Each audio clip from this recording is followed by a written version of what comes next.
Welcome to JJ Tagalog Movie Recap. 25 taon na ang nakalilipas, biglang lumitaw ang isang dambuhalang halimaw sa lungsod ng Seoul. Simula noon, hindi na ito muling lumitaw, dahilan upang maniwala ang mga tao na ito ay isang panluloko lamang. Sa kasalukuyan, sa ibang bahagi ng mundo, isang babaeng nagngangalang Gloria ang nahihirapang harapin ang kanyang buhay dahil sa pagiging walang trabaho. Dahil dito, lagi niyang iniinom ang kanyang mga problema. Ang kanyang labis na pag-inom ay napakitindi na ang kanyang kasintahan, na si Tim ay nakipaghiwalay sa kanya. Na humihiling sa kanya na umalis sa kanyang apartment. Nang walang ibang mapupuntahan, bumalik siya sa kanyang bayan. Doon, nakita ni Gloria ang nakalulungkot na kalagayan ng kanyang tahanan noong bata pa siya ngunit kailangan niya itong harapin ngayon. Kinabukasan, bumili siya ng inflatable mattress dahil ang kasalukuyang bahay niya ay walang anumang kasangkapan. Habang naglalakad pauwi, may dumaan na sasakyan sa kanya. Ang driver ng car, na si Oscar, ay kilala siya mula sa kanilang pagkabata. Dahil magkakilala sila, inalok siya ni Oscar na sumakay at tinanong kung maaari silang magsama ng ilang oras sa malapit na bar na minana niya sa kanyang ama na tinanggap naman ni Gloria. Ilang sandali, nakarating na sila sa bar.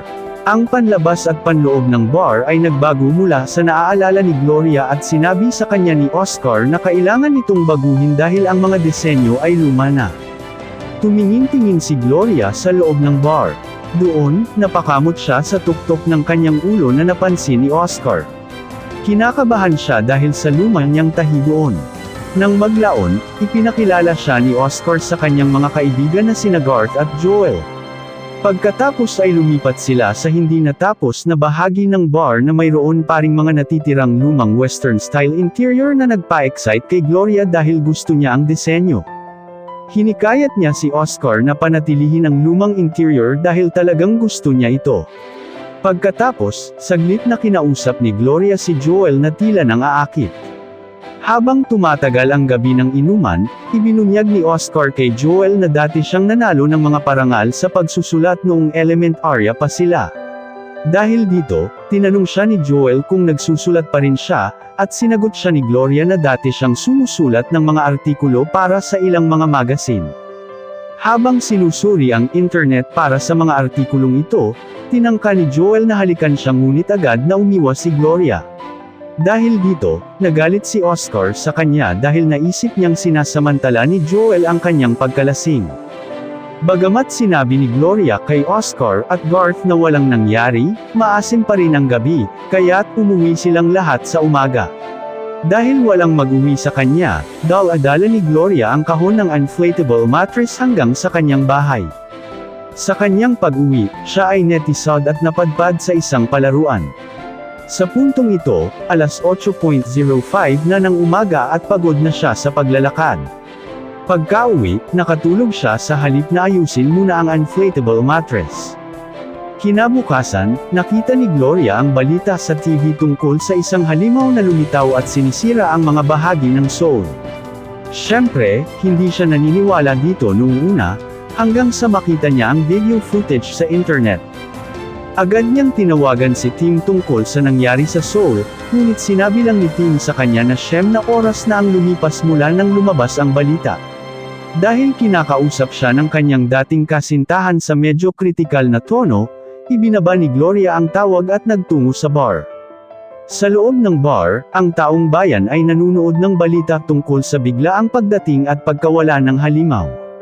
Dahil sa banta na ito, ang mga balita ay nag-uulat na ang isang pandaigdigang tigil putukan ay sinimulan upang ang lahat ay tumutok sa halimaw. Kinagabihan, bumalik siya sa playground at nakatulog sa malapit na upuan. Pagdating ng umaga, tinawagan muli ni Gloria si Tim upang tingnan siya, ngunit ayaw pa ring makipag-usap ng kanyang dating kasintahan dahil sa kanyang pagkalasing. Galit siya sa tono at ugali nito.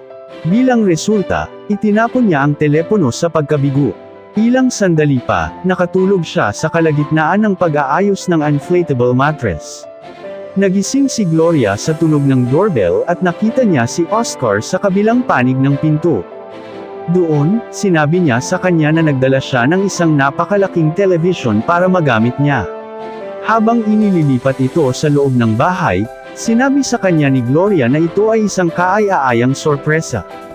Gayunpaman, ayon kay Oscar, sinabi ni Gloria na gusto niya ang malaking television, kaya nagdala siya para sa kanya. Dahil na rin pala sa sobrang pag-inom, minsan ay nakakalimutan ni Gloria ang mga sandali sa kanyang buhay.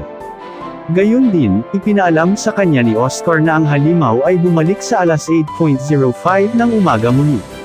Ngunit sa pagkakataong ito, nagsagawa lang ito ng mga kakaibang kilos. Bilang karagdagan, ang halimaw ay natuklasan na ang parehong halimaw na lumitaw 25 taon na ang nakakaraan, bagaman hindi nila alam kung bakit ito nawala ng ganoon katagal. Dahil hindi lubos na natatandaan ni Gloria ang nangyari kagabi, pinalalahanan siya ni Oscar na naghanap siya ng trabaho, at inalok siyang magtrabaho sa bar bilang isang waitress. Bagamat hindi kalakihan ng sweldo, tinanggap niya ito at niyakap siya bilang pasasalamat. Gayunpaman, habang yakap-yakap siya ni Gloria, nakita niya sa video na ipinalabas sa television na nagkakamot ng ulo ang halimaw sa paraang palagi niyang ginagawa, na ikinalilito niya.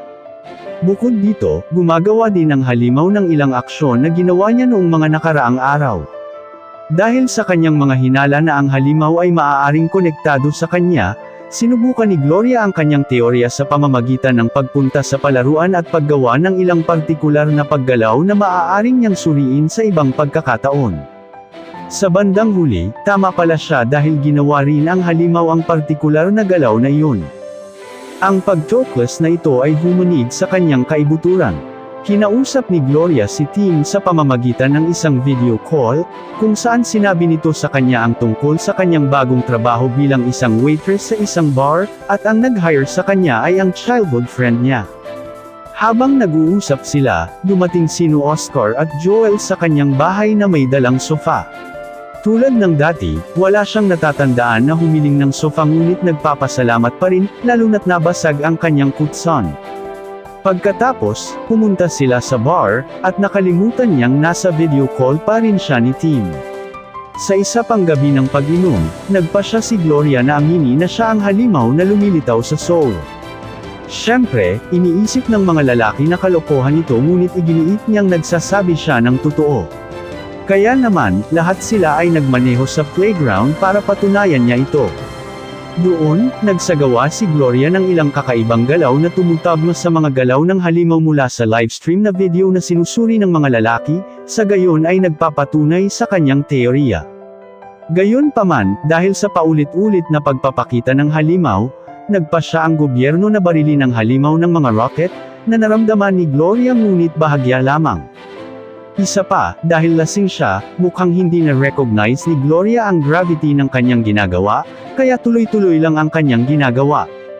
Ngunit nang mapagtanto niya na ang kanyang paggalaw ay naging sanhi ng pagbagsak ng isang helicopter na may dalang mga totoong sundalo sa kanyang ulo, nagsimula siyang magpanik dahil ayaw niyang makapinsala ng sinumang tao.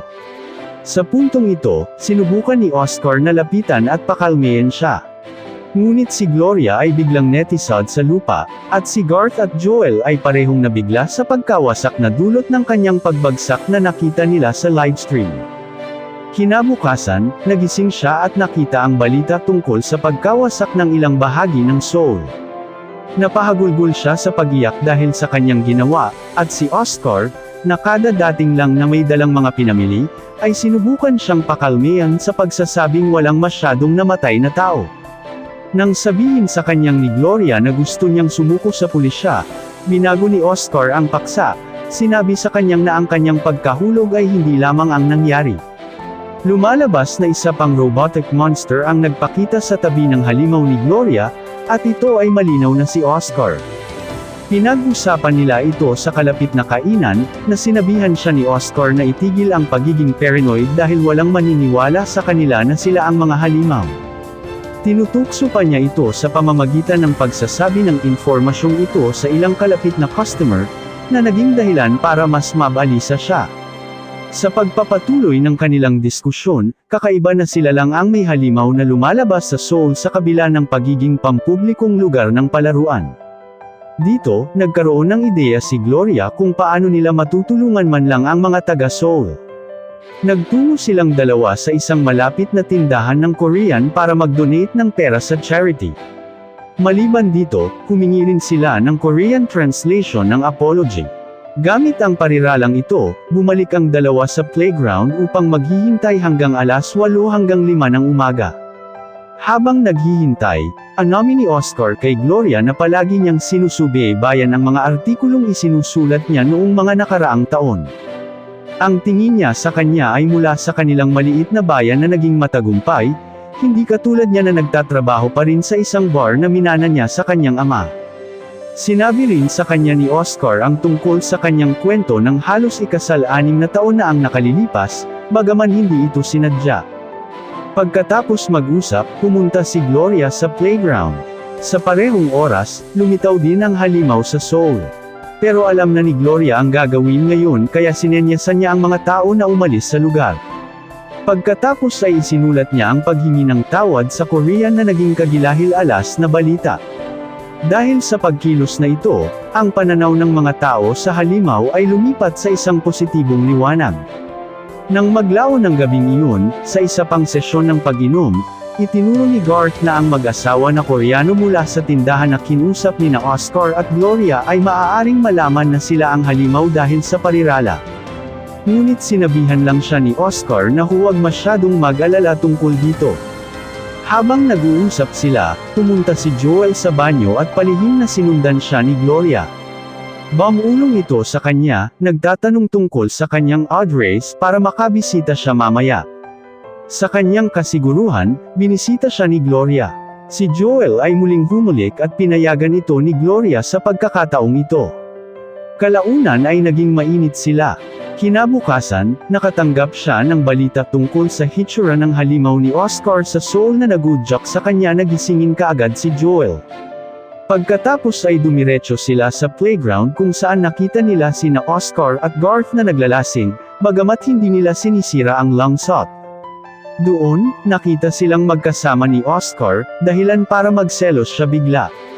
Sa kabila ng pagpupumilit ni Gloria, ayaw umalis ni Oscar sa playground at walang pakialam niyang sinabi kay Gloria na siya ang pumatay ng maraming tao, hindi siya.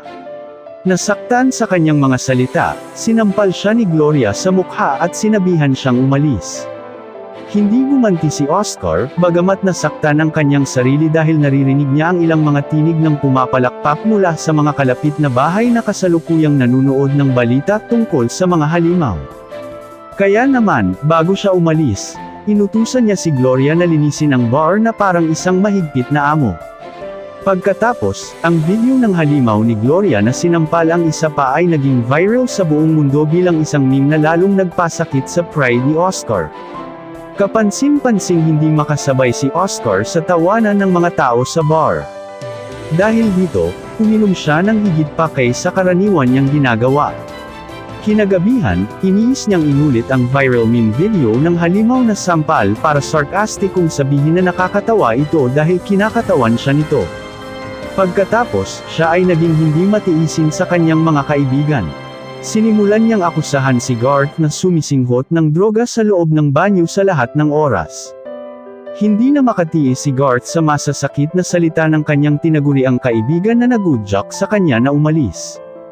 Hinikayat din ni Oscar si Gloria na uminom kahit ilang araw na siyang tumigil sa pag-inom at mayroon siyang mapanirang ugali kapag siya ay lasing.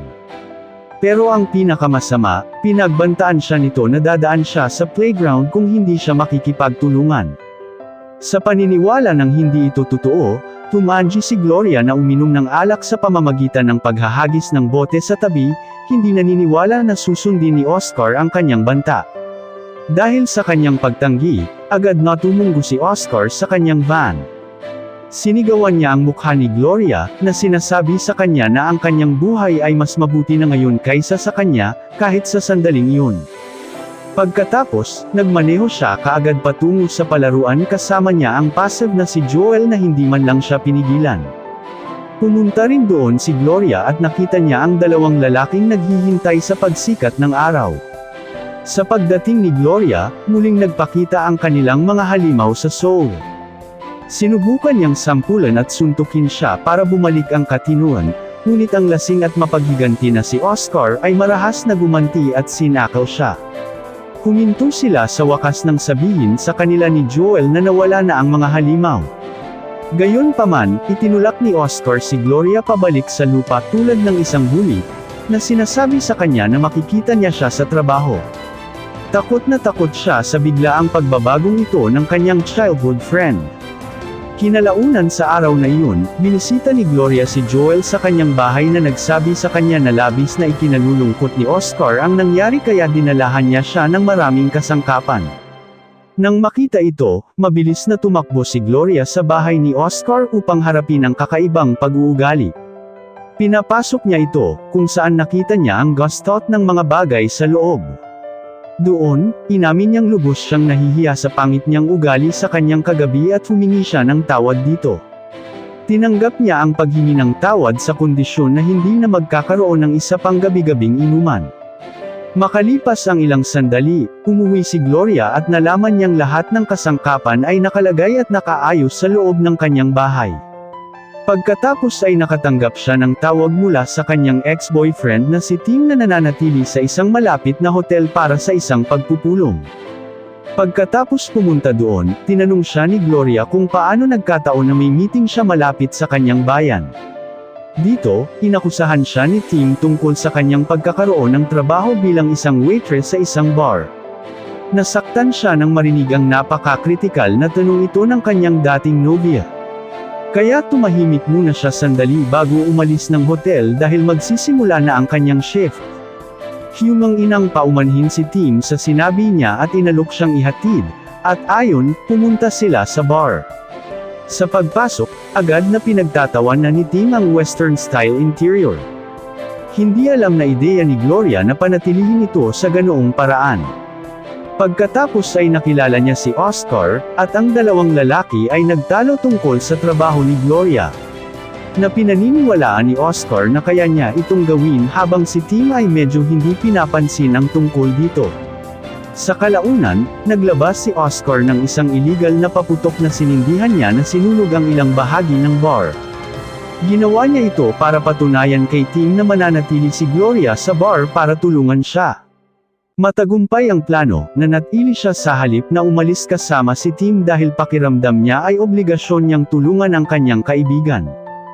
Gayunpaman, nang makauwi si Gloria sa gabi, nakita niyang naghihintay si Oscar sa kanya sa loob ng kanyang sariling bahay, na sa tingin niya ay nakakatakot. Pero mas lalo pa nang malaman na nandito si Oscar para siguraduhin hindi niya tatawagan ang kanyang ex-boyfriend na masyadong obsessive at offensive na pag-uugali. Sa kanilang pag-uusap, biglang nag-flashback si Gloria sa kanilang pagkabata. Lumalabas na, palaging naiinggit si Oscar kay Gloria, at isang araw, sinira niya ang kanyang day or Roman ang soul. Dahil sa kanyang galit, may lumabas na kaglat mula sa langit at tinamaan sila. Tinamaan siya nito mismo sa tuktok ng kanyang ulo, na nagpapaliwanag kung bakit mayroon siyang mga tahi roon. Isa pa, nalaman na ang kanilang mga halimaw ay talagang nasa hugis ng mga laruan na hawak nila noong panahong iyon, na 25 taon na ang nakalilipas, tugma ang oras ng unang pagpapakita ng halimaw. Dahil dito, hinusgahan ni Gloria na kinasusukluman ni Oscar ang kanyang sarili dahil sa hindi gaanong nat-amos sa buhay at naiinggit siya kay Gloria dahil sa kabaligtaran nito. Dahil dito, tinawagan niya ang kanyang ex-boyfriend para sabay na silang umalis. Gayunpaman, galit na galit si Oscar kaya napagpasahan niyang sirain ang soul sa pamamagitan ng playground. Napagtanto ito ni Gloria at mabilis siyang pinigilan sa pamamagitan ng paggamit ng iba't ibang piraso ng kasangkapan sa kanyang bahay. Ngunit determinado si Oscar na ipagpatuloy ang kanyang masamang plano kahit na nasugatan siya. Dahil dito, pareho silang tumakbo sa playground. Doon, sinubukan niyang pigilan si Oscar sa pamamagitan ng pag-atake sa kanya ngunit mas malakas siya kaysa sa kanya. Diretso niya itong sinuntok sa bituka at ulo, na nagpabagsak sa kanya sa lupa. Bina-blackmail ni Oscar si Gloria sa pamamagitan ng pagsasabi sa kanya na maaari siyang sumama kay Tim kung gusto niya.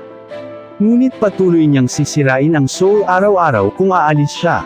Pagkatapos, humakbang siya sa buong palaruan habang walang magawa si Gloria. Maya-maya pa ay umuwi na siya, halatang na-trauma siya sa nangyari. Sa una, binalot niya ang sarili sa sirang inflatable na kutsa na parang kakon. Ngunit sa kabila nito, tumayo siya sa kanyang sarili at gumawa ng plano kung saan pupunta siya sa Seoul sa halip na sumama kay Tim. Tinawagan niya ang kanyang dating nobya para humingi ng tawad sa hindi nila pagkikita. Bagamat hindi niya binanggit kung saan siya pupunta o kung ano ang nangyayari sa kanya. Nang makita ang umalis na si Gloria, si Oscar ay sumunod sa kanyang planong sirain ang Seoul. Nang nakatakda na ang lahat, naghanda si Oscar na tumapak muli sa playground. Gayunpaman, itinigil niya ang kanyang plano nang biglang humanig ang lupa na parang may pumasok na gigante. Sa halip ay ang halimaw ni Gloria ang nagpakita sa palaruan. Lumalabas na ang pag-iral ni Gloria sa Seoul ay nagbubunga ng baligtad na resulta. Sa takot sa biglaang pagdating ng halimaw, tinangka ni Oscar na tumakas ngunit nahulis siya ni Gloria sa pamamagitan ng halimaw. Si Oscar ay sumisigaw sa takot habang itinapon siya ni Gloria, pinaalis siya at ang kanyang halimaw sa paningin at isip. Dahil nawala na ang halimaw ni Oscar, ang mga tao sa Seoul ay nagkaroon ng isang masayang pagdiriwang. Sa balita, nakita ni Joel si Gloria na dumaan sa likod ng reporter, mabilis na napagpasahan na siya ang tumalo kay Oscar, at napangiti siya nito. Samantala, naglalakad si Gloria sa kalye na nakatulala. Nagtungo siya sa isang malapit na bar kung saan agad niyang iniyak ang kanyang puso. Ang babaeng bartender ay nalilito sa kanyang mga luha at lumapit sa kanya upang aliwin siya. Ngunit tinanong lang siya ni Gloria kung gusto niyang makarinig ng isang kamanghamanghang kwento. Pumayag naman ang babaeng bartender at inalok siya ng inumin, pero inayos lang ni Gloria ang kanyang mukha dahil ayaw na niyang uminom. Ang masasabi ko lang, medyo nagulat lang ako sa kung paano nabago ang expectation ko sa plot ng movie na ito. Noong una, akala ko ay isa lang itong tipikal na romantikong pelikula na kahit papano ay may mga sangkot na mga halimaw. Ngunit naipakita ng pelikula kung paano maaaring sirain ng selos ang pride at ego ng isang tao. Ngunit depende pa rin ito sa tao kung paano nila ito haharapin. Dito na nagtatapos ang kwento, sana ay nagustuhan nyo. Mag-subscribe na kung hindi ka pa nakasubscribe. Pindutin na rin ang notification bell at like button upang matulungan ang channel, and leave a comment down below. And as always, thank you for watching.